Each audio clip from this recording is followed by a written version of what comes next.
Well done, everyone. We have had a wonderful time talking about the art of pickling, and I want to leave you with the top 5 takeaways from today's class.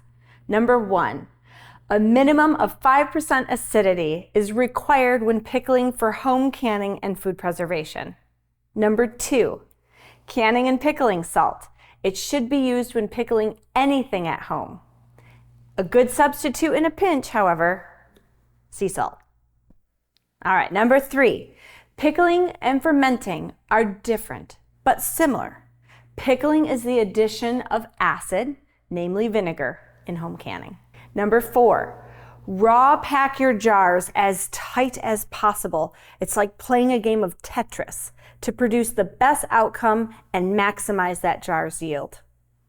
And number 5, chutneys are amazingly flavored pickled fruit with a wide variety of flavor profiles, a break from the norm. Anything can be pickled, so have fun and enjoy creating and preserving using this amazing art year after year.